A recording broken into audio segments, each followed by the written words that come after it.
Good morning, ladies and gentlemen. Welcome to 67th MMA Conference and to the symposium concerning important endocrine problems in Myanmar. I'll be the chairperson today, and we have two speakers, Professor A. Aung and Dr. Chanyo Somie. Both of them have tried their best to make this symposium to be beneficial to all of you. So without much ado, I would like to introduce the first speaker, Professor A. Aung, who is a well-learned and well-known endocrinologist, currently a professor and head of the Department of Diabetes and Endocrine Department Unit of University of Medicine of Mandalay. She's also the president of Myanmar Society of Endocrinology and Metabolism, MSEM. So she will share her experience regarding adrenal disorder. So now may I invite Professor A. Aung. Professor A. Aung, please.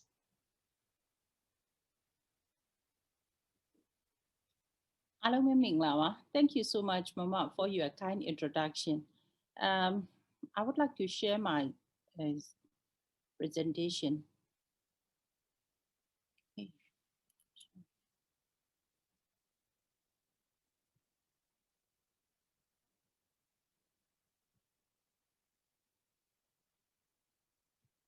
The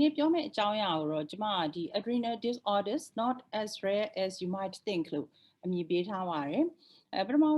Case presentation case 1 she is a 25-year-old lady from Mandalay. She is a university student admitted to Manly General Hospital on May 2020 because of the sudden onset of weakness of all four limbs. The weakness started in both lower limbs.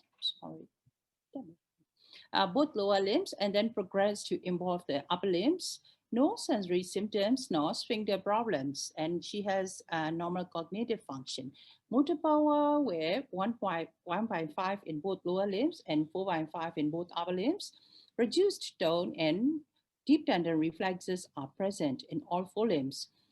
Plantar responses are flexor. Apart from blood pressure of 220/120 on both arms, no other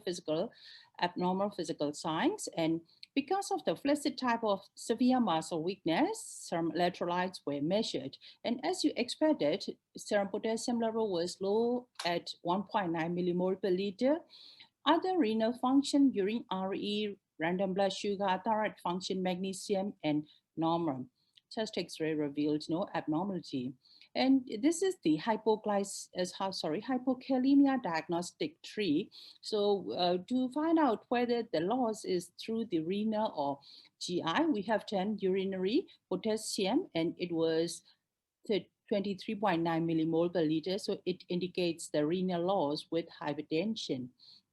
And then we did a systemic inquiry with emphasis on medications, thyroid and renal problem history, any family history of similar events and dietary habits, and nothing was remarkable. We also checked target organ involvement symptoms, and there were none. And she denied any symptoms suggestive of pheochromocytoma. So regarding past medical history, at the age of 13 years, her blood pressure was found to be 140/90 by a pediatrician. Investigations, including renal function, were said to be normal, and she lost her follow-up. 2 years ago, she was admitted for drug overdose and diagnosed as major depressive disorder. At the time, her blood pressure was 200/100. She was prescribed antihypertensives as well as antidepressant. Further investigations, unfortunately, was not pursued because of the financial reason. And then she went to Bangkok for working. During her stay in Thailand, she attended a clinic which prescribed her with hydralazine, amiloride, and hydrochlorothiazide. And then she came back to Mandalay and then was admitted. And after correcting hypokalemia and treat blood pressure, she was discharged with a diagnosis of young hypertension with spontaneous hypokalemia. Let's go to case 2. She's another young lady from Mandalay, 22 years old, and she worked at University of Nazing. She was admitted to Malay General Hospital in the middle of the night on August 2019 because of the angio weakness affecting all four limbs without unusual physical exertion. And her pattern of weakness is same as previous one, and her blood pressure was 170 over 100. Her BMI is 21.2, no other signs, and serum electrolytes were measured. And this case also found to have hypokalemia with urinary potassium level of 40 millimole per 24 hours. And regarding her past medical history, she is another hypertensive diagnosed 1 year ago. She was regularly seen by her GP, and then she adhered to the prescribed medication of amlodipine and atenolol, but her blood pressure was not very well controlled and hang around at 150 over 100. And her systemic inquiry does not reveal any remarkable features. And so she is another case of young hypertension with spontaneous hypokalemia. And the third case, she's from Metaya, and she is a mother of child or one child, 30 years old lady. And she was admitted in June of 2017 with the weakness of all four limbs, as well as the neck extensors. Because of the profound weakness, she couldn't walk and even she couldn't hold her head in the upright position. And her pattern of illness, weakness is the same, motor weakness, and because of this severe weakness, she consulted a couple of specialists. And the underlying cause of her weakness was found to be severe hypokalemia, for which she was admitted for at least 5 times in 2017. You can see the potassium level of this patient throughout the year 2017. And her renal function and other parameters are normal, 24-hour urinary potassium, 40 millimole per 24 hours. And what about her past medical history? She was found to have hypertension in the first trimester of her pregnancy at the age of 21 years. It was 9 years ago. And according to her, her blood pressure is still high even after delivery of her baby. And the blood pressure ranged between 140 to 170, 85 to 90. And her, as far as I remember, she remembers, the highest blood pressure was 190 over 100. And she took indigenous medicine and sometimes took amlodipine 5 milligram from her further uh, prescription. And at the time of admission, her blood pressure was 140 over 100 and BMI was 30.7. So she is another case of young hypertension with spontaneous hypokalemia. This time, she is also another young lady from Ao Lam, and she went to a private clinic in Pie because of the weakness in both lower limbs of 1 week duration. At the time, her blood pressure was more than 200, and then she went to Yangon to consult a physician, and then there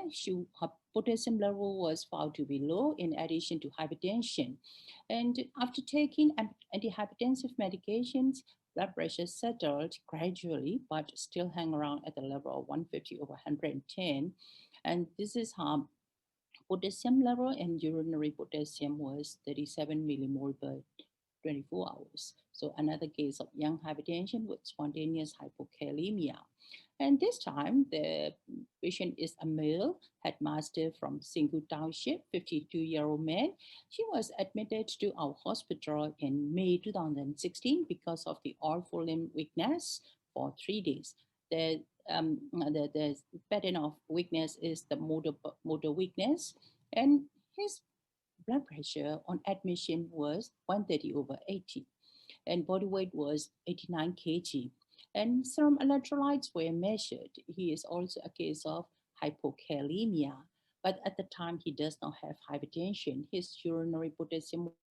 was 43.7 millimole over 24 hours. Apart from mild LVH, no other, but his creatinine level 142 micromole per liter with EGFR of 48.6 ml per minute. So he was already in CKD stage 3A.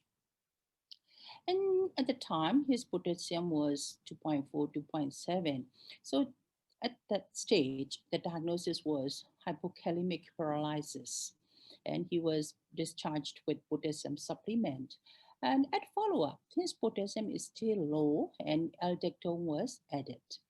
And a few weeks later, potassium level became 3.5. And then he went back to his down. And then he lost follow-up.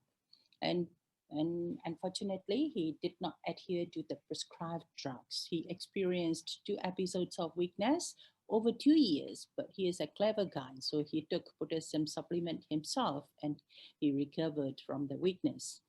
And 3 months after discharge from Manly General Hospital, he developed hypertension and diabetes, and his GP prescribed him perindopril 5 milligram OD and metformin 500 milligram BD. And he never failed to take these medications since then. And then he was admitted at MGH again in 2018, August, because of the limb weakness. At the time, his potassium was 1.8 millimole per liter. Serum creatinine level improved in compared to the first admission. And, and after repleting potassium, and he was discharged with slow K 2QID. And at follow-up, despite taking slow K2QID, his potassium is still low at 2.3, very profound hypokalemia. So potassium supplement was raised to 3QID then. And so he's, after all, a case of spontaneous hypokalemia with hypertension and diabetes. So let's go to case 6. This guy is from Qatar and is only 27-year-old, but he was found to have hypertension since 24 years of age. And his highest blood pressure was 190 over 100. And he took amlodipine 5 milligram OD, but not on a regular basis. And in addition to this, he has had repeated attacks of weakness of the arms and legs within 3 months. And that's why he was hospitalized for 2 times to get intravenous infusions, but his symptoms were not relieved, and so he came to Mandalay. And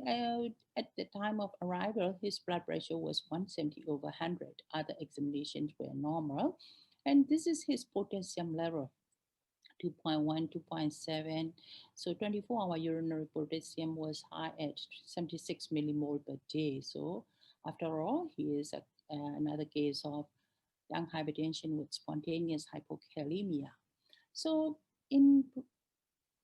last case, 43 years old man is from Moyuane, and at the age of 23 years, he felt dizzy, and so he visited a clinic and then found to have blood pressure of 200 over 100, but he did not seek proper medical advice. And he used some traditional medicine and sometimes attended clinic. At the age of 38 years, he suffered left-sided weakness and so attended at Moyo Hospital. And then he came to Mandalay to consult a physician and he was prescribed 3 antihypertensives, but he did not take those on regular basis. And in 2020, he developed second-time stroke affecting the left side of the body. And so he came to Manly General Hospital. At the arrival of the Manly General Hospital, baseline investigations were done. He did have potassium level of 3.4 with creatinine 1.5 micromole per liter. And echo revealed left ventricular hypertrophy, grade 1 LV diastolic dysfunction. And he is a case of young hypertension, which started to have 23 years of age with spontaneous hypokalemia. So reviewing all these cases, they are not very old, uh, 22, 23, and the eldest one is only 52. They all have spontaneous hyperkalemia and hypokalemia and hypertension. So I think you all have a pretty good idea of the underlying cause. It could be primary aldosteronism.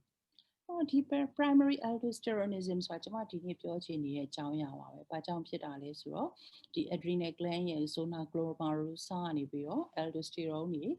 inappropriately ထုတ်လို့ဖြစ်တာပေါ့နော်။အဲ့တော့ဒီ PA လို့ပဲပြောပြရစီ primary aldosteronism မှာ hallmark 3ခုရှိတယ် hypertension aldosterone များတာ renin suppressed ဖြစ်နေတာအဲ့တော့ဘာလို့ဒီအကြောင်းကိုဒီနေ့လို့ကြီးကျယ်တဲ့ပွဲ MMA virtual conference မှာပြောရတာလဲဆိုတော့ PA is common and frequently overlooked and it is curable for common ဖြစ်တယ်လို့ဘာလို့ပြောရလဲကျမတို့ part 2လောက်တုန်းကဆိုရင် PA ဆိုတာ rare cause လို့ပဲသိခဲ့တယ်ဒါမှလည်းအခု currently prevalence estimate တွေအရ hypertension ရှိတဲ့ population အကုန်လုံးပေါ့နော် all patient ရဲ့5 to 10% ဆိုတာနေတာမဟုတ်ဘူးเนาะကျမတို့ဆရာတို့ဆရာမတို့ရဲ့ဆေးကမ်းမှာနေ့တိုင်း hypertension မရှိတဲ့လူနာမပါတဲ့လူနာရှိမှာမဟုတ်ဘူးเนาะအရန်ပေါ်တဲ့ condition တစ်ခုရဲ့5 to 10% ဆိုတာ you can imagine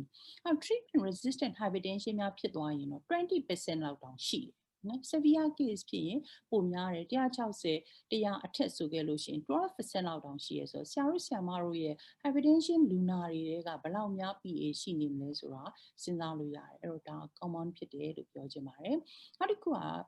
ခဏ overlook ဖြစ်တယ်ပေါ့နော်ဒီ case တွေကိုကြည့်လိုက်ပါနော်နှစ်ချီပြီးကြာမှကိုသိရတာနော် hypertension ရဲ့ complications တွေကိုခန်းစားပြီးမှတွေ့ရတာဒါဘာကြောင့်လဲဘာကြောင့်ကျမတို့လွတ်ကြတယ်လဲဆိုတော့ကျမတို့က hypokalemia ရှိတဲ့ case ကိုမှနော်ဒီ PA ကိုရှာရမယ်လို့ထင်ထားတယ် it is wrong ပါဘာလို့လဲဆိုတော့ PA အများစု80% 80% ဟာ normokalemia ဖြစ်တယ်ကျမအခုပြသွားတဲ့ case တွေက hypokalemia ရှိတယ်ဆိုတာ30% of the PA မှာပဲ hypokalemia ရှိတာဆိုတော့ hypokalemia ရှိမှ PA ရှိတယ်လို့ရှာရမယ့် concept ကပြောင်းပြန်လှန်ပြရပါမယ်။နောက်တစ်ခုကကျမတို့ကငယ်ငယ်တုန်းကစေးကြောင်းမှာသင်ခဲ့တာ PA ဆိုတာရှားတယ်။နောက် diagnosis ကလည်းရှုပ်ထွေးတယ်ပေါ့နော်ဒီ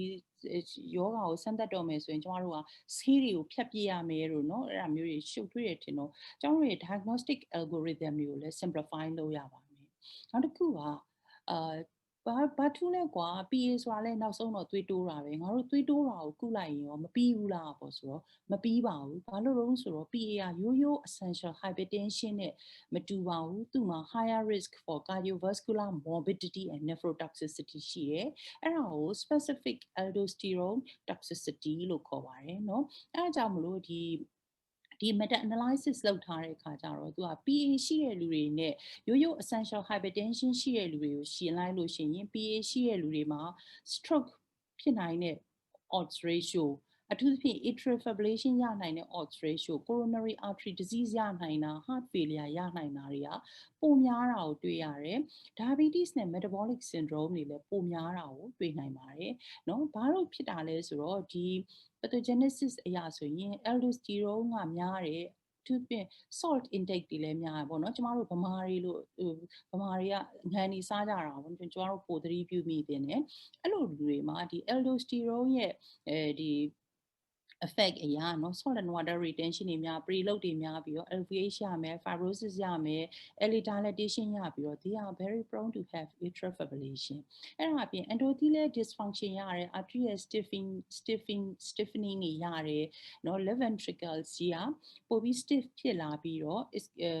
နောက် myocardial oxygen demand တွေလည်းများတယ်ဆိုတော့နောက်ဆုံး they end up with myocardial infarction and heart failure ဒါကြောင့်မို့လို့ကျမတို့ဒီ PA ကိုစောစောရှာပြီးတော့စောစောကုပေးရပါမယ်အဲ့တော့ဘလူးလူတွေမှာရှာတင်တယ်လေပေါ့နော်ဒါကတော့ endocrine society ရဲ့ guideline အရာကျမတို့ကနော်ဒီ3ခါတိုင်းလို့မှpressure ဒီ150 100အောက်ရောက်မလာဘူးပေါ့နော် persistently more than 150 over 100ဖြစ်နေတယ်နောက် resistant hypertension ရှိရပေါ့နော် resistant hypertension ရှိရလို့ဘယ်ခါမှသတ်မှတ်လဲဆိုရင်လူတစ်ယောက်က 3 conventional antihypertensives including diuretics တောက်လို့မှ blood pressure 140/90အထက်မှာပဲရှိနေတယ်ဆိုရင် resistant hypertension လို့သတ်မှတ်တယ်နောက်လူတစ်ယောက်ကဒီ antihypertensive 4ခုတည်းအထက်တောင်မှ blood pressure ဒီထိန်းလို့ရတယ်။နောက်ကျွန်မအခုတင်ပြခဲ့တဲ့ case တွေလို့ spontaneous hypokalemia အပြင် diuretic induced hypokalemia လည်း ကြားရတယ် hypertension လည်းရှိတယ်ပေါ့နော် adrenal incidentaloma case တွေ sleep apnea ရတဲ့လူတွေ family history of hypertension and stroke before the age of 40 ရှိတဲ့လူတွေ first degree relatives ထဲမှာ PA ရှိတဲ့လူတွေကိုကျမတို့ screen လုပ်သင့်တယ်အဲ့ဒါအပြင်ဒီunexplained atrial fibrillation ရှိတယ်နောက်တချို့တွေလည်းမြင်ဘူးမှာပါ blood pressure level ကတိတ်တက်တာမဟုတ်ဘူးဒါမှမဟုတ်သူ့မှာ end organ damage တွေကရနေပြီเนาะ pressure လည်းတိတ်ရှိရမဟုတ်ဘဲနဲ့ LV ကကြီးလိုက်တာပေါ့နော် CKD လည်းရနေပြီဒါမျိုး inappropriate to the level of blood pressure ရှိရဆိုကြလို့ရှင်တော့ PA ကို screen လုပ်သင့်တယ်ဒီ2019 Journal of Internal Medicine မှာရေးထားတဲ့ review ထဲမှာ William Young ကပါရေးလဲဆိုရင်all patients with hypertension should be tested for PA at least once in their life ဆိုတက်မှာတစ်ခါတော့ PA ကိုစစ်တင်ပါတယ်လို့တောင်ပြောပါတယ်เนาะအဲ့ဘလို့စစ်တင်လဲဆိုရင်ကျမတို့ကပထမဆုံးသူက3ဆင့်ရှိရယ် case detection test တွေလုပ်ရပါမယ် case detection test လုပ်ဖို့ဆိုရင်လူနာကို plasma aldosterone concentration တိုင်းမယ် plasma renin activity တိုင်းမယ် plasma aldosterone concentration တွေများနေတယ်2 picomole per liter or 10 nanogram per deciliter ရဲ့ကျော် plus plasma renin activity ကျနေရ less than 1 nanogram per ml per hour ဖြစ်တယ်ဆိုရင်သူတို့ကို case detection test positive ဖြစ်တယ်လို့ယူဆပြီးတော့ confirmatory testing ဆက်လုပ်ရပါမယ်အဲ့တော့ကျမတို့ case တွေကိုကျမတို့စစ်လိုက်တယ်เนาะစောစောက case 1က plasma aldosterone concentration 900ရှိတယ် case 2က928 case 3က960 case 7က625ဒါတွေက picomole per liter နဲ့ထွက်တာပေါ့နော်456ကတော့သူတို့က nanogram per deciliter နဲ့ထွက်ထားတဲ့ center ကိုကျွန်တော်တို့ပို့တာပေါ့နော်ဒါကတော့ 40.6 20.7.2 15.2 PRA level ကိုကြည့်ရင်အားလုံးက less than 1ရှိတယ်အဲ့တော့စောစောက case detection rule အရဆိုခဲ့လို့ရှိရင်သူတို့အားလုံးဒီဒါ positive ဖြစ်တာပေါ့နော်ဒီ277နဲ့လည်းအများကြီးกว่าအများကြီးများတယ် PRA ကလည်းအားလုံးမှာကျနေဆိုတော့ case detection test positive ဖြစ်တယ် case detection test positive ဖြစ်ရုံနဲ့တော့ကျမတို့ကဒါ PA diagnostic ဖြစ်ပါပြီလို့ပြောလို့မရဘူးเนาะဘာလို့လဲဆိုတော့တခြားအခြေအနေတွေလည်းရှိတတ်သေးတဲ့အခါကျတော့ကျမတို့ဒီ PA ပါဆိုတာကို inappropriate aldosterone secretion ရှိပါတယ်ဆိုတာကို demonstrate လုပ်ပြီးမှ confirm လုပ်လို့ရမယ်ဒါမဲ့လို့ one exception တော့ရှိတယ် exception ဆိုတာနေရာတိုင်းမှာတော့ရှိတာပဲအဲ့တော့ one exception ကဘာလဲဆိုတော့ one exception ကဘာလဲဆိုတော့ hypertension ရှိတဲ့လူတယောက်မှာတဲ့ spontaneous hypokalemia ရှိတယ် plus သူ့ရဲ့ BAC ကလည်းစောစောက277မဟုတ်ဘူးနှစ်ဆ955တဲ့ကိုကြော်တယ် PRA ကတော့ less than 1 nanogram per ml per hour ရှိတယ်ဆိုခဲ့လို့ရှိရင်ဒါမျိုးတွေကြတော့တဲ့ diagnostic of PA လို့သတ်မှတ်မိတယ်အဲ့လိုလူတွေမှာကျွန်တော်တို့က confirmation လုပ်စရာမလိုဘူး confirmation လုပ်စရာကိုမလိုအောင်ဒီအချက်တွေကပြည့်စုံနေတယ်ပေါ့နော်အဲ့တော့ကျွန်တော်တို့ case တွေကိုပြန်ပြီးဆွဲကြည့်အောင်ဆွဲကြည့်ရင်သူတို့အားလုံးမှာ spontaneous hypokalemia ရှိတယ် hypertension ရှိတယ် PAC ရတယ်သူ့ရဲ့သတ်မှတ်ချက်955ပေါ့နော်955တဲ့အကုန်ကျော်တယ်ဒီနံပါတ်2 case လေးပဲ928နဲ့ကပ်ပြီးတော့955တဲ့နည်းနည်းလေးလို့ရပေါ့နော် nanogram per deciliter ကြတော့လေ20နဲ့သတ်မှတ်တယ်ဆိုရင်သူတို့ကတော်တော်ကြီးกว่าတယ်နံပါတ်6တခုပဲ15ဖြစ်တယ်အဲ့တော့ကျမတို့ ARR ဆိုတာကြည့်ကြည့်အောင် ARR ဆိုတာကြတော့သူ aldosterone နဲ့ renin ကို ratio ချထားတာပေါ့နော်ဒီ case 1နဲ့ case 7ကိုတော့ ARR တွက်ပေးထားတယ်เนาะ case 5ကလည်းတွက်ပေးထားတယ်ကျန်တဲ့ဟာကြတော့သူက value out of detection ဆိုတွက်မပေးဘူးအဲ့ဒါနဲ့ပတ်သက်လို့ရတယ် literature တွေလိုက်ကြည့်မယ်ဆိုရင်အရင်ကတော့ ARR ကိုတော်တော်ပြောတယ်ဒါပေမဲ့ ARR လို့ arrhythmic ပေါ့နော်တင်ချာလို့တွက်ပြီးတော့ဒီယောဂါကို diagnose လုပ်လာတယ်ဆိုတာနည်းနည်းတော့ tricky ဖြစ်တယ်အဲ့တော့ခုနောက်ပိုင်းမှာကျွန်တော်တို့ကဒီ ratio နဲ့စာခဲ့လို့ရှိရင် absolute value of the plasma aldosterone concentration နဲ့ plasma renin activity ကိုပို့ပြီးတော့မှအပြုလာတယ်ပေါ့နော်ဒါမှမဟုတ် ARR ကိုပြောထားတာတွေလည်းရှိပါတယ်ဒီ ARR နဲ့ပတ်သက်ပြီးတော့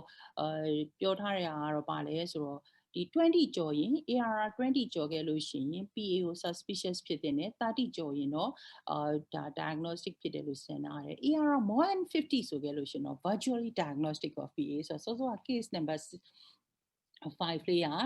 သူ့ရဲ့ ARR 95ရှိရတဲ့အတွက်ကျွန်တော်တို့က PA ကို diagnostic ဖြစ်တယ်လို့သတ်မှတ်လိုက်တယ်ဆိုတော့ကျွန်တော်တို့ရဲ့ဒီ case ခုလုံးက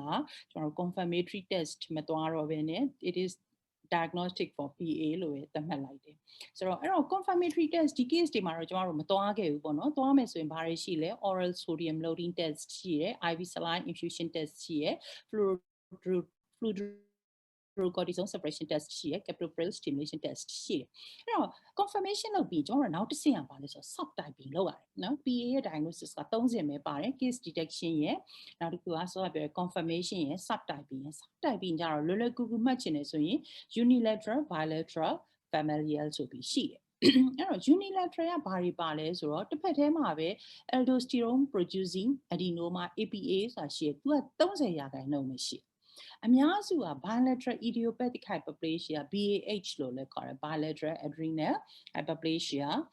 60% ရှိတယ်ဒါ PA population ကြီးတစ်ခုလုံးကိုကြည့်လိုက်မယ်ဆိုရင်အများစုက bilateral ဒီအများစု60% unilateral 30% ပဲရှိတယ်ဆိုတော့နောက်တစ်မျိုးပြန်ခွဲခြင်းရင်PA ကိုနှစ်မျိုးခွဲလို့ရတယ် surgically curable နဲ့ surgically not curable surgically curable ဖြစ်တာကတော့ unilateral ပေါ့နော် unit တစ်ဖက်ထဲမှာပဲရှိအလုံးကိုဖြတ်ထုတ်လိုက်တယ်ဆိုရင် curable ဖြစ်သွားတာပေါ့ bilateral ကြတော့ကျမတို့ကနှစ်ဖက်လုံးဖြတ်ထုတ်ဖို့မသင့်တော့ဘူးဆိုတော့ကျမတို့ medical အနေနဲ့ပဲ treat လုပ်တယ်အဲ့လိုလဲခွဲလို့ရတယ်ဆိုတော့ subtyping လုပ်ဖို့အကောင်းဆုံးကဘာလဲဆိုတော့ adrenal CT ပဲ adrenal CT လုပ်လိုက်ကြပြီး unilateral လား bilateral လားကွဲသွားနော်အဲ့တော့ unilateral bilateral ကွဲလို့ပြီးတော့ဒီ unilateral lesion တွေ့လို့လူနာကခွဲကျင်သလားပေါ့နော်ခွဲကျင်တယ်ဆိုကြလို့ရှိရင်ကျမတို့ကပိုပြီး accurate ဖြစ်တဲ့ subtyping ကို adrenal vein sampling AVS လုပ်တယ် AVS လုပ်ပြီးတော့ lateralize လုပ်လို့ရတယ်ဆိုရင်ခွဲတယ် lateralize လုပ်လို့မရရင်မခွဲဘဲနဲ့ medical therapy ကိုပေးတယ်ပေါ့ဆိုတော့ဒါကတော့ AVS လုပ်ပုံလုပ်နည်းပေါ့ဆိုတော့ကျမတို့ case တွေကိုကျမတို့ adrenal CT သွားလိုက်တယ်သွားလိုက်တော့အားလုံးမှာဘာတွေ့လဲဆိုတော့ unilateral adrenal adenoma တွေ့တယ် size လေးတွေကိုကြည့်ပါဦးသိပ်မကြီးဘူး more than 1 cm less than 2 cm အတွင်းမှာရှိတယ်เนาะဒီ contralateral adrenal gland ကလည်း normal ဆိုတာပြောထားတယ်ဆိုတော့ကျမတို့ကဒီ case တွေကိုမေ့ကြည့်တယ်เนาะ surgery လုပ်ချင်တာမလုပ်ချင်ဘူးလားဆိုတော့အဲ့ထင်က9ယောက်က surgery လုပ်ချင်တယ်2ယောက်ကတော့မလုပ်ဖြစ်ဘူးဆိုတော့ကျမတို့ကဒီ adrenal vein တကယ်တော့ခွဲမယ်ဆိုရင်တော့ adrenal vein sampling ကလုပ်ကိုလုပ်တဲ့နေဒါမှတော့တခြား lateralize လုပ်လို့ရမှာเนาะ adrenal ဒီ PA မှာ tricky point တွေအများကြီးရှိတယ်ဆိုတော့တကယ်တခြားချင်းရင်တော့ AVS လုပ်ရမှာဒါမှမဟုတ် AVS ကိုလည်းကျွန်တော်တို့ skip လုပ်လို့ရတဲ့အခြေအနေလေးတွေရှိတယ်လူတစ်ယောက်က35နှစ်အောက်ငယ်တဲ့လူဆိုရင်နောက်သူ့မှာ marked PA ရှိရင်ပေါ့နော် PA marked ဖြစ်တယ်ဆိုတာဘာနဲ့ပြောလဲဆိုတော့ spontaneous hypokalemia ရတယ် PAC level က832 picomolar per liter ရဲ့ကျော်တယ် unilateral adrenal macroadenoma ပေါ့နော် it means more than 1 cm ရှိတယ် normal contralateral adrenal gland ရှိတယ်ဆိုခဲ့လို့ရှင်တော့အဲ့လိုလူနာတွေက surgery လုပ်ချင်တယ်ဆိုခဲ့လို့ရှိရင်ဒီ adrenal vein sampling ကို skip လုပ်လို့ရပါတယ်ပေါ့နော်အဲ့ဒီခါကျတော့ကျမတို့ကလည်းလူနာအများစုကအသက်ငယ်တဲ့ခါကျတော့ကျမတို့ဒီမှာလည်းလောလောဆယ်အထိတော့ adrenal vein sampling ကမရသေးဘူးမရတော့သူတို့ရဲ့သဘောတူညီချက်နဲ့ပဲကျမတို့ case တွေကိုကျမတို့မလုပ်လိုက်လဲဆိုတော့ laparoscopic transperitoneal adrenalectomy လုပ်ခဲ့တယ်သူတို့ operation လုပ်တဲ့ date တွေပေါ့နော်ဒီလာဦးကတော့2018မှာခွဲလိုက်တာပေါ့နော် case နဲ့9ခုကကျွန်တော်ခွဲလိုက်တယ်ခွဲပြီးတော့ biopsy ပို့လိုက်တဲ့အခါကျတော့အားလုံးဒီ case တွေကို cross section ဖြတ်လိုက်တယ်ဆိုရင်သူတို့က golden yellow color လေးတွေရှိရနော်ဒါမန်လေးမှာလှုပ်ထားတာဆိုတော့ဒီ tissue biopsy လုပ်တဲ့အခါကျတော့လေ they are highly consistent with adrenal adenoma ဖြစ်တာတွေ့တယ်အဲ့တော့ outcomes ခွဲပြီးတော့ဘယ်လိုတွေလာလဲဆိုတော့ဒါက pre op တုန်းကတောက်ရတယ် antihypertensive တွေနည်းတဲ့ dose မဟုတ်ဘူးเนาะဒီကလေးလေးဆိုခဲ့လို့ရှိရင်သူက4မျိုးတောင်တောက်ရတာခွဲပြီးတော့ pressure တွေကအကုန်လုံးကောင်းတယ်ဒီနောက်ဆုံးတစ်ယောက်ကတော့သူခွဲပြီး4လရှိနေပြီပေါ့နော်4လရှိနေတော့4လရှိနေတော့ကျွန်တော်တဖြည်းဖြည်းလျှော့လာတာ losartan 25နဲ့တော့ထိန်းလို့ရနေပြီတယောက်မှတော့ hypokalemia ပြန်မရဘူးဆိုတော့သူတို့က clinical success တော့ရတယ်လို့ပြောချင်ပါတယ်ဒီနှစ်ယောက်ကတော့အခုထိတော့မခွဲကြသေးဘူးเนาะဒီပုံရဲ့ဒီ number case 5ရဲ့ဆိုတော့အကယ်မခွဲတဲ့ရောဘယ်လိုလုပ်မလဲပေါ့နော်မခွဲတဲ့လူတွေကြတော့ကျွန်တော်တို့က medical treatment ပေးမှာပေါ့ medical treatment ပါပေးမလဲ mineralocorticoid receptor antagonist တွေကိုပေးပါမယ်ဆိုတော့ကျွန်မအခုပြတဲ့ case တွေတကယ်တမ်းတော့ it is the tip of the iceberg ပါကျွန်တော်တို့မှာမသိသေးတဲ့မတွေ့သေးတဲ့မရှားသေးတဲ့ PA တွေအများကြီးရှိနေမယ်အဲ့တော့ conclusion အနေနဲ့ပြောချင်တာကတော့ PA ဆိုတာကို all hypertensive patients မှာ you should suspect အဲ့တော့ unilateral cause ကတွေ့ခဲ့လို့ရှိရင်တော့ we can cure the hypertension and သူရဲ့ sequences တွေကိုရှောင်လွှဲနိုင်တယ်။ Now အဲ့ဒီမှာကျမတို့သိပါတယ် there are two obstacles အဓိက financial hardship နော်ကိုစီကြည့်ရယ်နောက်တစ်ခုကကျွန်တော်တို့ diagnostic workup လုပ်ချင်တဲ့အခါကျရင် AVS လုပ်လို့မရတာဒီ bottleneck ဖြစ်လာနိုင်တယ်ဒါမဲ့လို့ if there is a will there is a way ဆိုတော့ကျွန်တော်တို့စူးစမ်းရင်ရမှာပါအကယ်၍ကျွန်တော်တို့ဒီလို sub type မလုပ်နိုင်ဘူး surgery မလုပ်နိုင်ဘူးဆိုရင်တောင်မှကိုလူနာမှာ PA ရှိတယ်ဆိုတာသိခဲ့တယ်ဆိုခဲ့လို့ရှိရင်ပို့ပြီးတော့ targeted ဖြစ်တဲ့ medical therapy ကိုရွေးနိုင်တယ်ဆိုရင် we can prevent cardiovascular complications ပါလို့ပြောရင်းနဲ့ဒီကုန်းချုပ်ပါတယ်အားလုံးကိုကျေးဇူးအများကြီးတင်ပါတယ်ရှင် Okay, thank you very much, Dr. A, for your very short and comprehensive message regarding primary aldosterone, one of the adrenal problem, and which should be aware of by all the clinicians.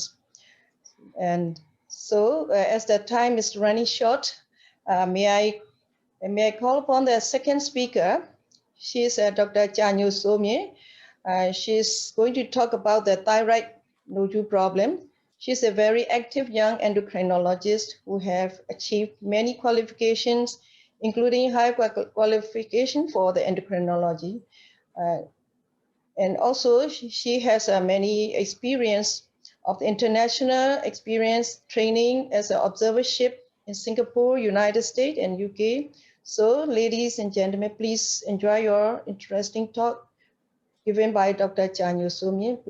Dr. Chanyu Somye, please. Thank you, Uma. Thank you for your kind introduction.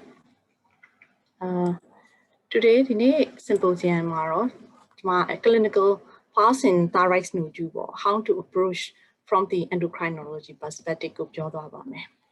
The case solution, 32 years old lady, to our notice the lump in the neck thyroid nodule, or basalo jamle, or 3 months duration, directly go for surgery to amla, the surgical complications yale. Like the population thyroid nodule lifetime risk of developing probable nodules 5 to 10% of the population in my shade. That be me any nodules here only 7 to 15% of gada malignancy chedaba. That's how thyroid nodule it is not equivalent to the thyroid cancer. That's what the thyroid nodules here but out the chinine. Like si jump chinine abnormal overgroup or now thyroid cystic common chete. The kalima renal thyroiditis, Hashimoto's thyroiditis tiale, no juice lupus and urine present looked at. Hypertension in toxic adenomari chinaima baby. Now iodine deficiency area in my solution no multinodular guidance but no idea mama thyroid cancer die only 7 to 15% machine. That's what thyroid noduria below lurima popi usually a woman but now elderly now radiation therapy paper lurima thyroid nodule portrayal now iodine deficiency area but Daron noduba or thyroid cancer bema portrayal solution at the lure and at the yangia lure also nakuma doya 9 a patient with a history or head and neck radiation paper lure especially childhood now family history of thyroid cancer may secti maso thyroid cancer pobio doya pare. That's what tomorrow the patient mu history taking in a below sabi approach long.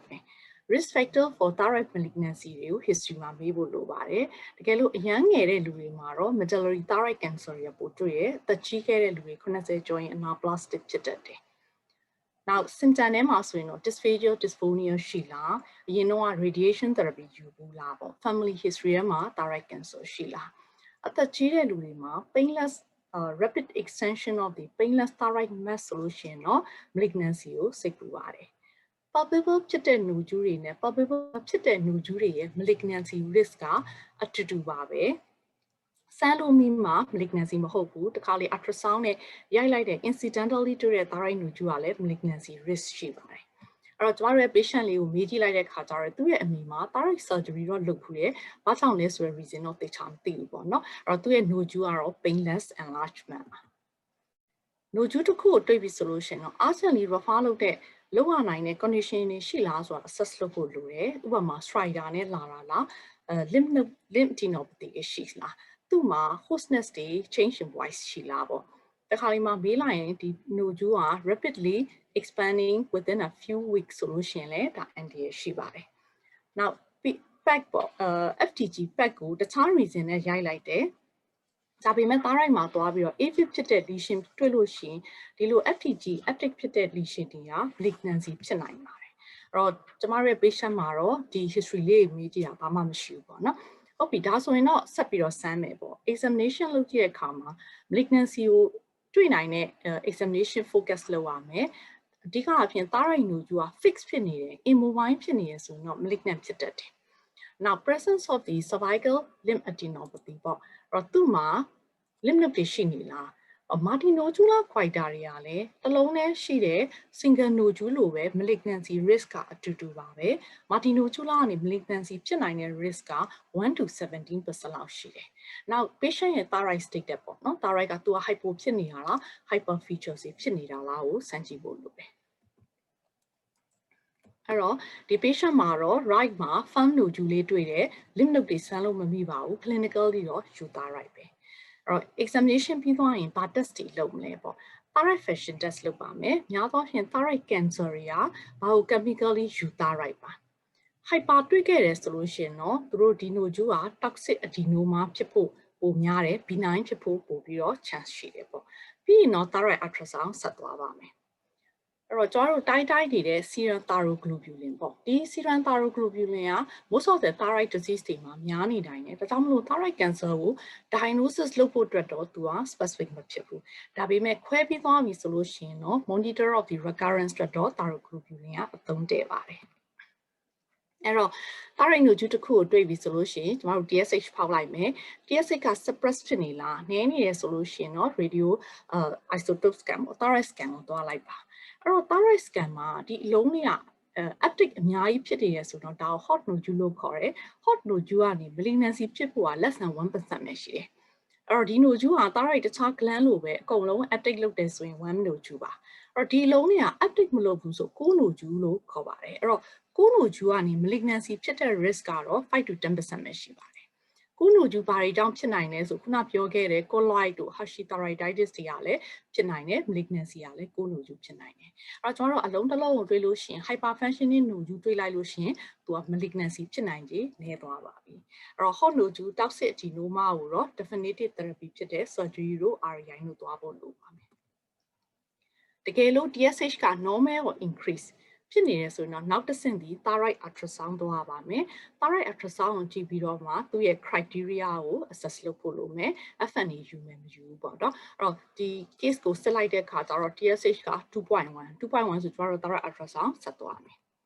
thyroid ultrasound မှာဘာတွေကြည့်လို့ရလဲဆိုဒီဟာတကယ် true nodule လားတစ်ခါလေးမှာ thyroiditis တွေကကင်ကြည့်လိုက်လို့ရှင် nodule လို့ထင်တယ် ultrasound မှာ nodule မရှိတဲ့ pseudo nodule တွေဖြစ်နိုင်တယ်နောက် ultrasound pattern တွေကိုကြည့်ဖို့လိုပဲ nodule ကဘယ်လောက် size ရှိလဲ clinically palpable မဖြစ်တဲ့ lymph node တွေရောတွေ့နိုင်လားစမ်းလို့ရတယ် FNA သွားမလားဆိုတာကို ultrasound နဲ့ decide လုပ်ပါမယ်အဲ့တော့ဒီမှာကျွန်တော်တို့ ACR thyroid ပေါ့နော်American College of Radiology ကလုပ်ထားတဲ့ thyroid imaging report ရဲ့ data system ဆိုတာလေးကိုသုံးရင်တော့ thyroid ultrasound ကြီးအရင်လွယ်တယ်သူဒီ FNA ယူရမှာလား follow up လုပ်ရမှာလားဆိုတာကို decide လုပ်ပေးနိုင်တယ်နောက်ပြီးတော့ benign lesion တွေကိုလည်း confidently ထားခဲ့လို့ရတယ်ပေါ့အဲ့တော့တခြား European လုပ်တဲ့ ET thyroid ပေါ့နော် European Thyroid Association နောက် Korea လုပ်တဲ့ K thyroid ဆိုတာရှိပါသေးတယ်ကျွန်မဒီနေ့တော့ဒီမှာ ACR thyroid ကိုပဲ mention လုပ်သွားပါမယ်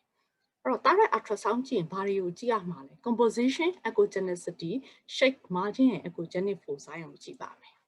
composition ဆိုတာဘာလဲ composition ဆိုတာဒီ thyroid gland ကဘာနဲ့လုပ်ထားလဲပေါ့ဘာရှိလဲပေါ့အဲ့တော့ဒီပုံလေးမှာကြည့်ရင်တော့ဘေးမှာရှိတဲ့ carotid artery နဲ့တပုံစံနဲ့ဖြစ်တယ်ဒါဒီ cystic ပါဘေးက thyroid tissue ပေါ့နော်အဲ့တော့ cystic ဆိုရင်အထဲမှာမဲနေတယ်အဲ့တော့အဲ့ cyst ထဲမှာ thyroid tissue လေးတွေပါလာပြီဆိုရင်တော့ that is a mixed nodule cystic solid လို့ခေါ်ပါတယ်ဒီထဲမှာ sponge လို့ဖြစ်နေရင် multiple septal သေးသေးလေးတွေရှိရင်တော့ဒါကို spongiform လို့ခေါ်ပါတယ် spongiform ကြီး usually benign ပါတကယ်လို့အထဲမှာဘာ cyst မှာ thyroid tissue အသားတွေကြီးပဲဆိုရင်တော့ that is solid ပါအဲ့တော့ကျွန်တော်တို့ decomposition ထဲမှာဘယ်ဟာလဲဆိုတာရွေးရုံပဲပေါ့နော်ဒုတိယတော့ echogenicity ဆိုတာဘ ဘေးမှာရှိတဲ့ thyroid gland နဲ့ဒီ nodule ကဘယ်လိုမျိုး relation ရှိလဲပေါ့ဒါလေးဆိုရင် first ပုံမှာပို့ပြီးတော့မဲနေတယ် that is hypoechoic second picture မှာဆိုရင် thyroid ဘေးက gland တဲ့ဆိုင်နည်းနည်းလေးပိုဖြူနေတယ် that is a hyperechoic ပေါ့နော်ဒီ last picture မှာတော့ဘေးကရှိတဲ့ thyroid gland နဲ့ nodule တွေကတစ်ခုတည်းလို့ဖြစ်နေတယ်ပေါ့ဒါဆိုရင် isoechoic ပါအဲ့တော့ဒီထဲကနေတစ်ခုရွေးလိုက်ပဲနောက်တစ်ခုက shape ကတော့ကျွန်တော်တို့ ultrasound ထုတ်တဲ့ချိန်မှာ transverse diameter ကိုတိုင်းလိုက်တယ်ပြီးရင် AP diameter ကိုတိုင်းလိုက်တယ် transverse ကပိုကြီးနေရင် that is wider than tall လို့ခေါ်ပါတယ် AP diameter ကပိုရှိနေရင် taller than wide လို့ခေါ်ပါတယ်အဲ့တော့ဒီ shape ထဲမှာရွေးလိုက်ရုံပဲပေါ့နောက် margin ကတော့လွယ်ပါတယ် well defined ဖြစ်နေလား ill defined လား lobulate တဲ့ဘေးက tissue တွေကို invade လုပ်နေလားဆိုတာကြည့်ဖို့လိုတယ်နောက်ဆုံးတစ်ခုကတော့ echogenic foci ပေါ့အဲ့တော့ဒီပုံလေးမှာဆိုရင်သူက V shape လေးတွေအဆက်ပြောက်လေးတွေရှိရဆိုရင် that is a comet tail ပေါ့နော် comet tail က colloid goiter တွေမှာတွေ့တတ်တယ် totally benign ပါဒါပေမဲ့အဲ့လိုမဟုတ်ဘူးအဲမှာ calcification သေးသေးလေးတွေ Pantic echogenic foci ရှိရဆိုရင် this is usually the samoma body တောင်ဖြစ်တာ papillary thyroid cancer တွေမှာတွေ့တတ်တယ်နောက် eggshell လို့ခေါ်တဲ့ ring calcification ရှိလားအဲ့တော့တရားရှိဒါလေးတွေကြည့်ရမှာပေါ့နော်တချို့တွေက nodule တွေအထက်မှာဘာမှမရှိရလဲဖြစ်နိုင်တယ်အဲ့တော့ဒီ၅ခုကိုကြည့်ပြီးသွားရင်တော့ ACR thyroid ကို calculate လုပ်လို့ရပါပြီနောက်တစ်ခုကတော့ဒီ ultrasound ကိုကြည့်လိုက်တာနဲ့ malignancy လို့ထင်တဲ့ features လေးတွေရှိတယ်ဒါပါလဲဆိုရင် macally hypoechogenicနောက်ကဘေးက margin တွေက lobulated ဖြစ်နေမယ်ခုနပြခဲ့တဲ့ microcalcification တွေရှိမယ် shape အရာ taller than wide ဖြစ်မယ်ဘေးမှာရှိတဲ့ strap muscle တွေကို invade လုပ်နေတယ် lymph node တွေရှိရဆိုရင်တော့ malignancy ကို suspect ဖြစ်တယ်အဲ့တော့ဒီ patient လေးကိုကျွန်တော်တို့ ultrasound တောင်းလိုက်တယ် report ကဒီ nodule ဒီ 2.1 cm solid ပါ hypoechoic wider than tall ill defined margin Pantic echogenic foci no lymph adenopathy ဆိုပြီးတော့ report လေးထွက်လာပါတယ်အဲ့တော့ကျွန်တော် ultrasound report ကိုတစ်ခုကြည့်တဲ့အခါမှာ size ကိုပဲမကြည့်ဘဲနဲ့ဒီ portion လေးတွေကိုလိုက်ကြည့်ဖို့လိုပါတယ်အဲ့တော့ဒီ patient ရဲ့ ACR thyroid ကဘယ်လောက်ရှိလဲသူ့ကိုကျမတို့ FNAC ယူမှာလားပေါ့နော်ဒါလေးကိုကြည့်အောင်အဲ့တော့ ACR thyroid ဆိုတာခုနပြောခဲ့တဲ့ကျမတို့ composition 5ခုစီကိုတွေ့တဲ့ဟာလေးတွေကို tick လုပ်သွားရုံပဲအဲ့တော့ဒီ patient က solid hypoechoic wider than tall ill defined and Pantic echogenic foci ဆိုတော့တွက်လိုက်တော့အားလုံးက7 point ရှိပါတယ်7 point ဆိုရင် thyroid 5ပါ highly suspicious lesion မှာFNA ဒီ1 cm ကျော်ရင်ယူရပါမယ် less than 1 ဆိုရင်တော့ follow up လုပ်ရပါမယ်အဲ့တော့ဒီ thyroid ရဲ့အားသာချက်ကဘယ်နှမှတ်ရတာလဲဒါ suspicious ဖြစ်လား moderate လား FNA ကိုတိတိကျကျ decide လုပ်လို့ရပါတယ်အဲ့တော့ဒီ patient လေးက ACR thyroid က5ထွက်သွားတယ်ပေါ့နော်အဲ့တော့ကျွန်တော်တို့ thyroid က9မှတ်ရှိတဲ့အတွက်ကြောင့်မလို့ size ကိုကြည့်လိုက်တယ် size ဒီ1 cm ကျော်ရင် FNA ယူပါဆိုတော့သူ့ကို FNAC ယူလိုက်တယ်အဲ့တော့ thyroid FNAC ကတကယ်တော့ thyroid nodule ရဲ့ evaluation မှာတကယ် gold standard ပါဘယ်သူတွေလုပ်လို့ရလဲဆိုရင် interventional radiologist လုပ်လို့ရတယ် endocrinologist လုပ်လို့ရတယ် and the surgeon တွေလုပ်လို့ရပါတယ် it's very simple ပါ outpatient မှာလုပ်လို့ရတယ်နောက်သူတို့ရဲ့ sensitivity specificity ကလည်းကောင်းတယ် 92% ကိုကျော်တယ်ဆိုတော့ nodule တွေမှာ FNAC က key ပါဒါပေမဲ့သူ့မှာလည်း pitfall လေးတွေရှိတယ်ဥပမာ false negative rate က 7% လောက်ရှိတတ်တယ် non diagnostic စုပ်လိုက်တယ်ဘာမှအဖြေမထွက်လာတာလေ 5% ပေါ့နော်ဒါတွေကဘေးမှာရှိရခုနလို ring calcification တွေရှိနေတယ်ဆိုလို့ရှိရင် diagnosis sample မရတာဖြစ်တတ်ပါတယ်နောက်ကသူက cell ကိုပဲကြည့်တာဖြစ်တော့တောင်းလို့တကယ် tissue specimen လိုမျိုး vascular invasion တွေ capsular invasion တွေကိုတော့ကြည့်လို့မရဘူးပေါ့နောက်မှာ follicular cell cytology ထွက်လာရင်လည်းနည်းနည်းလေး weakness ရှိတယ်ဘာလို့လဲဆိုတော့ follicular carcinoma လို့ပြောဖို့ဆိုလို့ရှိရင် invasion ကိုကြည့်ရတဲ့အတွက်ကြောင့်မို့ follicular cytology မှာနည်းဒုက္ခရောက်တယ်ပေါ့နော်နောက်တစ်ခုကတော့ papillary thyroid cancer ဒီပုံလေးမှာဆိုရင် papillary thyroid cancer ပါဒါပေမဲ့သူ့မှာ cystic portion ရှိနေတယ်အဲ့တော့အဲ့ဒီ cystic portion လေးကိုပဲကျမတို့သွားယူလိုက်မိတယ်ဆိုလို့ရှင်တော့ false negative FNA ထွက်လာနိုင်တယ်အဲ့တော့ cystic papillary thyroid cancer တွေမှာနည်းနည်းမှားနိုင်တယ်ပေါ့နော်ဒါဆိုရင်ဒီ thyroid cancer ဒီ FNA တွေကိုအကောင်းအောင်ပေါ့နော်ကျမတို့ဒီ key ကဘယ်လိုလုပ်မလဲဆိုရင်တကယ်လို့ nodule တစ်လုံးကို FNA ယူမယ်ဆိုရင် two side ကယူတာအကောင်းဆုံးပဲ တတ်နိုင်ရင်တော့ on-site cytologic evaluation ခေါ်တယ်ပေါ့ဒီ specimen လေးကိုချက်ချင်း dry လုပ်ပြီး microscope နဲ့ကြည့်ပေးလိုက်ပြီးတော့ cell ပါတယ်မပါဘူးပြန်ယူရမယ်မယူတခါရေးဆုံးဖြတ်နိုင်ရင်တော့အရန်ကောင်းတယ်များသောအားဖြင့်မလုပ်နိုင်ဘူးပေါ့နော်နောက်ကတကယ်လို့ mix nodule ခုနပြောတဲ့ solid နဲ့ cystic portion ပါတဲ့ nodule တစ်ခုကို FNA ယူမယ်ဆိုရင်တော့ solid component ပါအောင် ultrasound guide လုပ်ပြီးတော့ယူသင့်တယ်နောက်ခေါ်တော့အများတန်းတွေ့တယ်လူကျူးစရာအများကြီးပဲဘယ်အလုံးကိုယူရမှာလဲပေါ့နော်လူကျူးစရာအများများတယ်ဆိုလို့ရှိရင်တော့ size ကိုကြည့်ရပါဘူးအကြီးဆုံးအလုံးကိုယူတာမဟုတ်ဘူး ultrasound မှာခုနပြောတဲ့ suspicious ဖြစ်ဆုံးအလုံးကိုယူရမှာပါမာတီနိုဂျူလာတွေကိုယူမယ်ဆိုရင်တော့တစ်ချိန်ယူတဲ့အခါမှာနှလုံးထက်ပို့ပြီးတော့မယူဘူးပေါ့နော်နောက်တစ်ခါကျတော့ FNA ပို့လိုက်တယ်B9 တော့ထွက်လာတယ်ဒါပေမဲ့ ultrasound ရအရင်က malignancy လို့ထင်တယ် irregular margin တွေနဲ့ calcification ရှိရထွင်ဘလောက်ပဲ B9 ထွက်ပါစေ FNA ကိုပြန်ပြီးတော့ယူပါအဲ့တော့ဒီ key points လေးတွေကို follow လုပ်မယ်ဆိုရင်ကျမတို့ကောင်းတဲ့ FNA result ကိုရမှာဖြစ်ပါတယ်အဲ့တော့ cytology report ကိုပို့လိုက်တယ် site ကောင်းတဲ့ဒီ report ကောင်းတဲ့ cytology တစ်ခုကိုရဖို့ဆိုရင်အနည်းဆုံး1 group မှာ cell 10ခုပါတယ်6 group ပါမှသာနေ pathologist ကခုနပြောတဲ့ကောင်းတဲ့ report ကိုထုတ်ပေးနိုင်မှာဖြစ်တယ်ပေါ့နော်အဲ့တော့ဒီမှာ FNA မှာသုံးတာတော့ Bethesda system သူကခုနပြော reporting မှာတော့ specific လည်းဖြစ်တယ်သုံးလို့လည်းအကောင်းဆုံး system ပါအဲ့တော့ပို့လိုက်တယ် Bethesda နဲ့ဘယ်လိုအဖြေထွက်လာမှာလဲနံပါတ်1ကတော့ခုနမှန်းထားသလိုပဲ non diagnostic and satisfactory ဆဲရကောင်းကောင်းပါမလားဒါဆိုဘာပြန်လုပ်ရမလဲဆိုရင်เนาะ ultrasound guided FNA ပြန်ယူပါ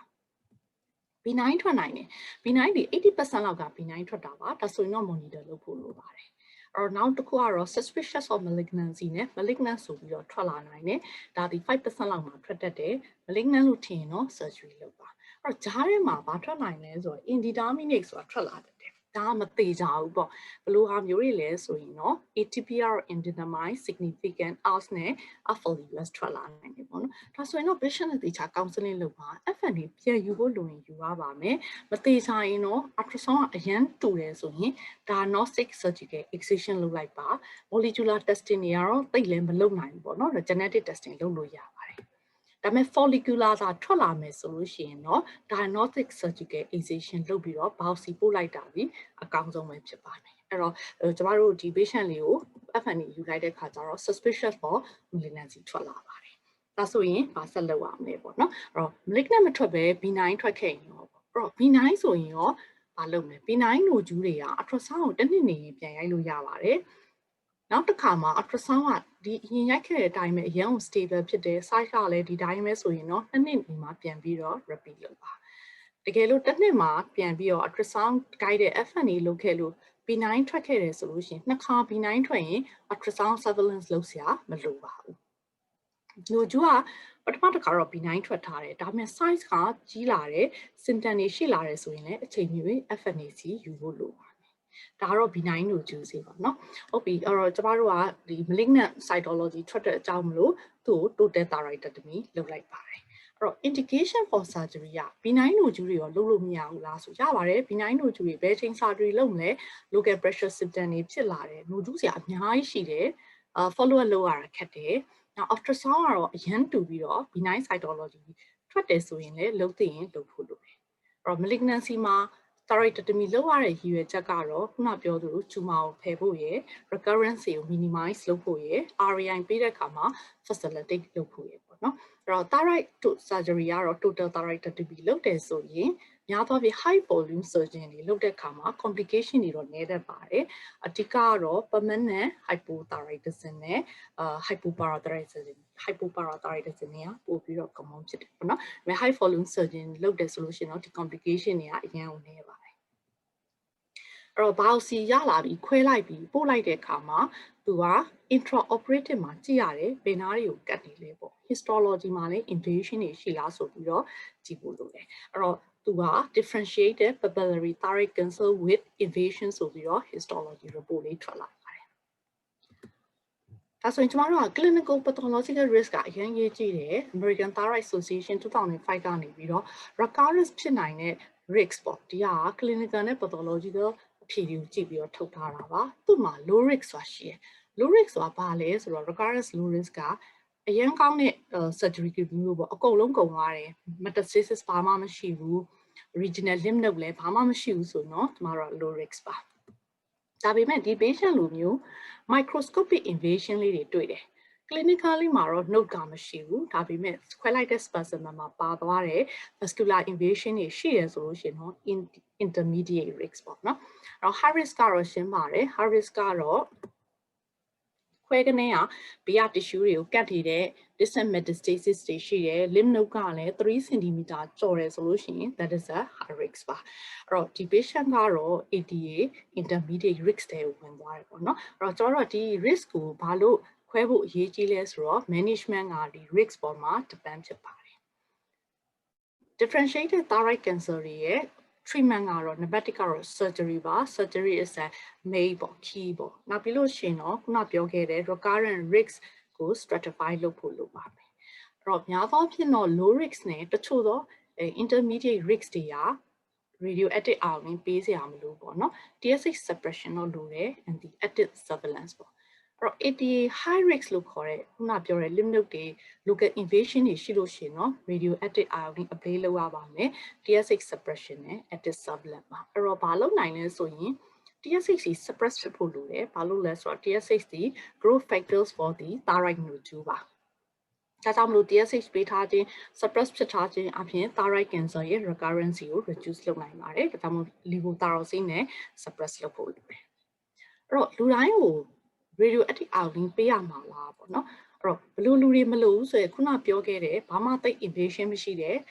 low risk patient တွေ micropapillary လို့ခေါ်တဲ့ less than 1 cm carcinoma တွေက usually တော့ radioactive iodine ပေးစရာမလိုဘူးဒါပေမဲ့ intermediate risk တွေကတော့ patient နဲ့ counseling လုပ်ရတယ်သူတို့တွေက follow up ပြန်လာနိုင်သလားဒါမှမဟုတ်သူတို့ရဲ့ cell type တွေကဘယ်လိုရှိလဲဒီပေါ်မူတည်ပြီးတော့ consider လုပ်လို့ရပါတယ်ဒါပေမဲ့ ATA high risk တွေကတော့ radioactive iodine ကိုပေးရပါမယ် it is recommended ပါအဲ့တော့ဒီ patient ကတော့ intermediate risk ဆိုတော့ကျမတို့က patient နဲ့ counseling လုပ်လိုက်တယ်သူက radioactive iodine ကိုယူလိုက်တယ်ပေါ့နော်ပြီးရင် thyroglobulin နဲ့ anti-thyroglobulin အဲ့တော့ thyroid cancer တွေကို surgery လုပ်ပြီးရင်ဘယ်လို follow up လုပ်မှာလဲပေါ့အဲ့တော့ monitoring of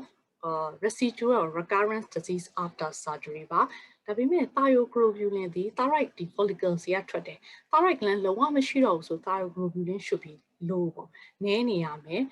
အဲ့တော့ကျမတို့ကဒါကို monitoring အနေနဲ့ဆက်သုံးတယ်ဒါပေမဲ့ thyroglobulin ကိုဖောက်မယ်ဆိုရင် anti-thyroglobulin ကိုပါထည့်စစ်ဖို့လိုပါတယ်ဘာလို့လဲဆိုတော့ဒီ antibody တွေရှိနေပြီဆိုလို့ရှိရင် thyroglobulin တွေက falsely low ပေါ့နည်းနေတတ်တယ်တကယ်လေဒီ patient က recurrence ဖြစ်တယ် thyroglobulin ကတက်နေရမှာ antibody ရှိရတဲ့အတွက်ကြောင့်မလို့မတက်ဖဲနဲ့နည်းနေရမျိုးဖြစ်နိုင်ပါတယ်ဒါကြောင့်မလို့ recommend လုပ်တာကတော့ TG ရဲ့ NTG ကိုတွဲဖောက်ပါတော့ဘယ်အချိန်မှာ excellent response လို့ပြောမလဲပေါ့suppress TG ဆိုတာကျမတို့က levothyroxine ပေးပြီးစစ်တဲ့ TG ပေါ့အဲ့ချိန်မှာ TSH နေတဲ့အချိန်မှာစစ်လိုက်ရင် less than 0.2 အောက်ရောက်တယ်ဆိုရင်ဒီ patient ဒီအရန်ကိုနှပြောတဲ့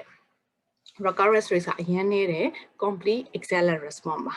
stimulated TG ဆိုတာကတော့ဒီ thyroglobulin ကို TSH တက်အောင်လုပ်ပြီးမှဖောက်တဲ့ result ပေါ့နော် TSH ကို30လောက်ထိတက်အောင်levothyroxine ကို withhold လုပ်လိုက်ပြီးမှဖောက်တဲ့ result ဒီ less than 1ဆိုရင်တော့ဒါဒီအရန်ကောင်းတဲ့ excellent response ဖြစ်ပါတယ်အဲ့တော့ဒီမှာဆိုရင် thyroid nodule ကို thyroid cancer ထိရောက်ပြီး diagnosis ရပြီးတော့ခွဲပြီးတဲ့အခါမှာ long term follow up တွေဘယ်လိုလုပ်လို့ရလဲပေါ့အဲ့တော့နံပါတ်1ကတော့ monitoring အရေးကြီးပါတယ် TG နဲ့ anti-TG ကိုဖောက်ပါမယ်တကယ်လို့ခုနလိုမျိုးအရန်ကောင်းတဲ့ response မျိုးရောက်ခဲ့ရင်တော့6 to 12 month ပေါ့နောက်ပိုင်းမှာ12 to 24 month ထိ extend လုပ်လို့ရတယ် neck ultrasound ဒီခုနပြောသလိုreproducible ဖြစ်တယ်တစ်နှစ်တစ်ခါတော့ရိုက်သင့်ပါတယ်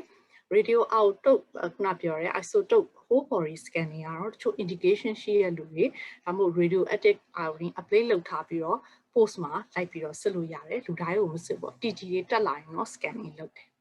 အဲ့တော့ TSH target ဘယ်လိုလုပ်မလဲကျမတို့က TSH ကို suppress လုပ်ဖို့လိုပါတယ်ကိုယ့်စီကိုလူနာလာလို့ရှိရင်ဒီကို suppress လုပ်ဖို့ရအတွက် levothyroxine dose ကို adjust လုပ်ဖို့လိုတယ်အဲ့တော့ဘယ်လောက်ထားမှာလဲ low risk thyroid cancer တွေကောင်းတဲ့လူတွေဆိုလို့ရှိရင်တော့ TSH ကို 0.5 to 2 ကြားမှာရအောင် levothyroxine ကို dose adjust လုပ်ဖို့လိုတယ်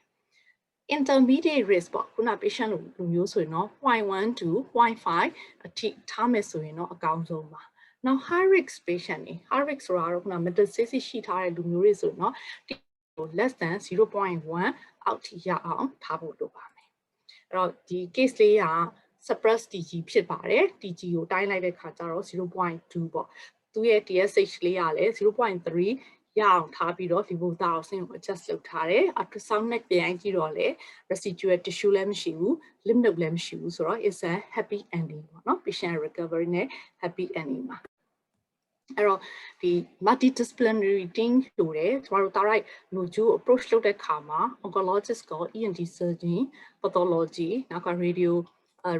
interventional radiologist nuclear medicine အကုန်လုံးပါမှသာ thyroid nodule နဲ့ thyroid malignancy ကိုနောက်ပြောသလိုကောင်းတဲ့ best outcome ရဖို့အတွက် manage လုပ်နိုင်ပါပါအဲ့တော့ကျမရဲ့ final ဒါ take home message ကတော့ most of the nodule တွေက cancerous မဟုတ်ပါဘူးနောက် nodule တွေကိုတွေ့မယ်ဆိုရင်တော့ TSH thyroid ultrasound နဲ့ FNA ကို proceed လုပ်ဖို့လိုပါတယ် cancerous မဖြစ်တဲ့ဟာတွေကို monitor လုပ်ပါ cancer တွေ့ရင်တော့ total thyroidectomy လို့ရပါတယ်Now, treatment in surgery, radioactive iodine, TSH suppression နဲ့ long term ခုနပြောရဲ surveillance လုပ်ဖို့အရေးကြီးပါတယ်။အဲ့တော့ဒါလေးကတော့ကျွန်မthyroid ultrasound သွားခဲ့တဲ့ UCSF Fresno California ကျွန်မဆရာနဲ့ဆေးရုံပုံလေးပါရှင်။အားလုံးကျေးဇူးတင်ပါတယ်။ Okay, thank you very much, Daniel Somyin, for a very excellent talk and also very comprehensive ပေါ့နော် thyroid nodule ဆိုဘယ်လိုနော် approach လုပ်ရမလဲဆိုတာကိုနော်မတို့ဒီနေ့ဒီအကုန် all the clinicians တွေကိုဘယ်လိုနော်ဘယ်လိုလုပ်ရမလဲဆို approach ကိုသိအောင်ပြောပြပေးတာကျေးဇူးတင်ပါတယ်နော်ဆိုတော့ဒီ both the speaker နော် have questions နည်းနည်းတော့ရှိတယ်ဟိုကြာညိုအတွက်တော့မဟုတ်ဘူးအေးအောင်ပြောပေါ့နော်အချိန်ကတော့နည်းနည်းလိုတယ်ဆိုတော့ဒီquestions အားလုံးကိုတော့ကျမတို့ဖြေပေးကြပါတယ်ဒါပေမဲ့တချို့ questions တွေကအကြာကြီးဖြေရမှာမို့လို့လေဆိုတော့ဒီထဲမှာနည်းနည်းလဲတိုမယ်เนาะ relevant လည်းဖြစ်မဲ့မေးခွန်းတစ်ခုလေးပေါ့เนาะအဲ့ဒါအေးအောင်ကိုဆိုလိုတာအေးအောင်မေးထားတာပေါ့เนาะသူကတော့သူကဒီမှာ plasma aldosterone နဲ့ renin တွေကိုတိုင်းလို့ရှိရင် random ပဲတိုင်းရမလားဘယ်လိုအချိန်နေနဲ့တိုင်းရမလဲသူပေးတဲ့ antihypertensive တွေကိုရပ်ထားမလားလို့အဲ့ဒီမေးခွန်းလေးတော့ဖြေသင့်ပါတယ်တင်အေးအောင်ဖြေပေးပါဦးOkay, one. ကျေးဇူးပါပဲ။ random တိုင်းရမလားဆိုတော့ morning sample ယူရပါမယ်။အဲ့ဟာထားပြီးတော့2နာရီလောက်တော့ ambulatory ဖြစ်နေတဲ့နေလားလေ။နောက် test မလုပ်ခင်ကိုကျမတို့ကများသောအားဖြင့်ကတော့ကျမတို့က seated position မှာပဲနေခိုင်းလိုက်တယ်။1နာရီလောက်ငြိမ်နေခိုင်းလိုက်တယ်ဆိုရင်သူ့ရဲ့ဒီ renin level တွေကငြိမ်သွားတယ်ပေါ့နော်။အဲ့လိုလုပ်ပါတယ်နော်။အဲ့ upright position မှာတော့ယူတယ်။ 2 hours after ambulatoryနောက်တစ်ခုက antihypertensive လို့မလို့ဆိုတဲ့ကိစ္စနဲ့ပတ်သက်လို့ပေါ့နော် William Yang ကတော့အပြတ်ပြောတယ်ဘာဆေးမှရက်စရာမလိုဘူးတဲ့နော်ဒါမဲ့လို့ဒီပေါ့ကိုမျောလင့်ထားတဲ့အတိုင်းမဖြစ်လာဘူးဆိုရင်တော့ပြန်ကြည့်လိုက်ပေါ့နော်အဲ့တော့ဘေးကင်းတာတွေကတော့ဘာလဲဆိုတော့ calcium channel blocker တွေရယ် alpha blocker တွေရယ်ကတော့ဘာမှသိ interference မရှိတဲ့အတွက်ဒီဆေးတွေကိုပေးလို့ရတယ်အဲ့ဒါမှမရဘူးဆိုရင်တော့ဒီ spironolactone ပေးပြီးလဲဖောက်လို့တော့ရတယ်နော်ဒါမဲ့လို့သူ့ရဲ့ဖြစ်နိုင်တဲ့ false negative rates တွေကိုတော့သိထားရမယ်အဲနောက်အခု ACI ARB ဆိုလဲအဲ့လိုပဲသူကဒီ antihypertensive တွေထဲမှာ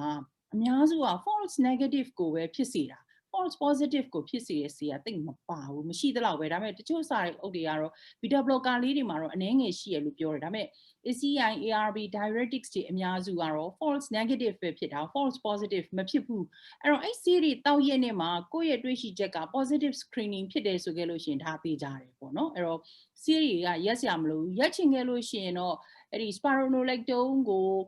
ရရမယ်ဆိုခဲ့လို့ရှိရင်6 weeks Now hypokalemia ရှိရင်လည်းတချို့က AR